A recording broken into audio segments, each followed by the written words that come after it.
Halo guys, kita sedang berada di channel Ngide Media, di mana kita akan berbagi semua ide di sini. Oke guys, sesuai dengan judul, kita akan membahas tentang bagaimana produktif menjadi seorang freelancer yang bisa kita cari di ranah online. Oke guys, dari pengalaman saya akan berbagi di mana saya sering bermain di media online sebagai seorang freelancer.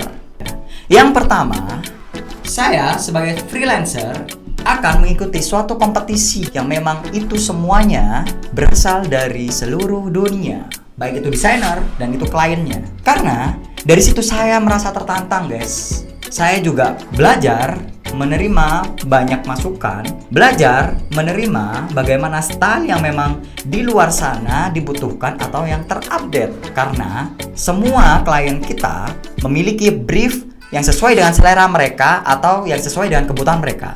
Untuk kompetisi itu sendiri, banyak platformnya. Saya akan merekomendasikan sesuai dengan pengalaman saya. Saya sudah mencoba beberapa platform dan yang paling terbaik menurut saya itu adalah 99designs.com dan eyk.com. Nah, di situ kalian akan berjuang, berkompetisi, mengalahkan semua bagaimana desain itu dibuat, bagaimana desain itu unik, sehingga bisa mencapai dalam tanda kutip kebutuhan klien yang memang bisa menyesuaikan dengan target si klien tadi. Oke guys, di situ kalian ada dua kemungkinan. Yang pertama adalah kalian bisa menang dan yang kedua kalian bisa kalah. Kalau kalian menang, budgetnya lumayan guys. Kalian bisa meraup dolar itu mulai dari $300 hingga ribuan dolar di situ guys. Hanya konsep dan eksekusi desainnya. Dan jika kalian kalah, kalian jangan berkecil hati dulu. Kalian bisa mengemasnya lebih baik lagi sehingga itu akan bermanfaat nantinya jika kalian membutuhkan itu, karena itu pasti akan kalian butuhkan. Saya jamin itu. Tips yang kedua adalah marketplace, di mana marketplace ini menjual jasa desain, jasa fotografi, videografi, website, developer, dan lain-lain. Tapi kita hanya fokus di sini untuk freelancer sebagai seorang desainer. Jika kalian seorang videografer dan fotografer, kalian bisa melihat ini dan ikuti langkah ini juga. Karena tips yang kedua ini mencakup semua kreativitas dari seorang freelancer. Oke guys, yang kedua ini banyak banget platformnya. Saya sudah mencoba beberapa platform dan yang saya rekomendasikan untuk platform ini adalah envato.com. Dan yang kedua adalah Creative Market. Creative Market ini juga tidak kalah saing dengan si Envato. Saya sangat merekomendasikan kalian untuk membuat akun atau membuat lapak di envato.com. Nah, di Envato ini hanya memerlukan beberapa desain yang memang sudah dirancang khusus sedemikian rupa agar audiens atau user bisa menggunakan template desain kalian dengan mudah, atau yang kita sering bilang editable layer atau easy to use atau easy to edit, easy to change the color atau dan yang lain.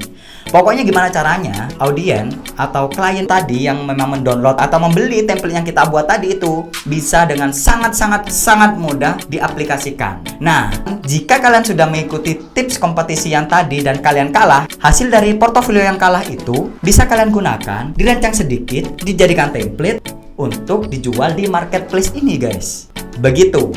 Oke guys, yang ketiga kita akan membahas tentang platform di mana platform ini kalian bisa unjuk gigi. Karena platform ini mengutamakan portofolio dari kalian semua yang memang sudah kalian percantik, sudah kalian remix, sudah kalian makeover sedemikian rupa agar bisa klien itu terkesima, membuat mereka tertarik akan portofolio kalian. Tapi di platform ini tidak hanya sekedar unjuk gigi saja. Kalian bisa memberikan budget sesuai dengan jasa yang kalian inginkan atau jasa proses pembuatan desain yang kalian buat. Oke, platform itu banyak sekali. Di antaranya yang saya sangat rekomendasikan adalah Fiverr. Di mana Fiverr ini sekarang udah berkembang menjadi dua bagian atau dua kategori. Yang pertama adalah Fiverr yang biasa, atau yang kedua disebut dengan Fiverr Pro, di mana Fiverr Pro ini memerlukan verifikasi yang cukup ketat karena memang sesuai dengan namanya adalah pro, yaitu adalah profesional. Jadi khusus untuk Fiverr yang profesional. Fiverr ini bisa dimulai dengan budget yang sangat murah, itu adalah $5 sampai dengan budget yang kalian tentukan.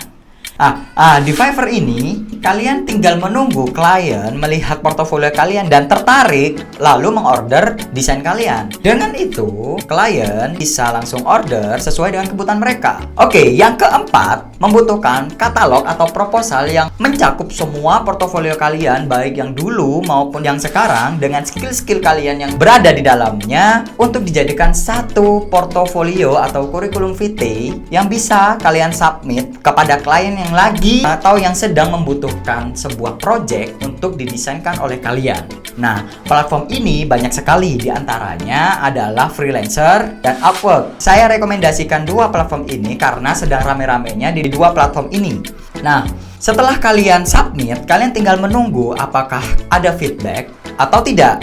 Karena di sini ada beberapa tahap, diantaranya adalah kualifikasi. Kualifikasi adalah beberapa proposal yang disubmit, disortir sesuai dengan kebutuhan klien, apakah klien suka dengan style kalian atau tidak. Jika tidak, maka dia tidak dapat. Kalian bisa mensubmit beberapa proposal karena banyak sekali di sini klien-klien dari berbagai luar negeri dan dari berbagai negara yang memang membutuhkan project yang berbeda-beda. Jadi sesuaikan dengan porsi kalian. Begitulah 4 tips yang bisa kalian gunakan dalam media online. Jika kalian punya tips yang memang belum saya sebutkan, bisa kalian komen di bawah kolom komentar. Dan kalian juga bisa request apa yang perlu saya kuak di channel Ngida Media ini. Oke guys, semoga bermanfaat dan sampai bertemu lagi.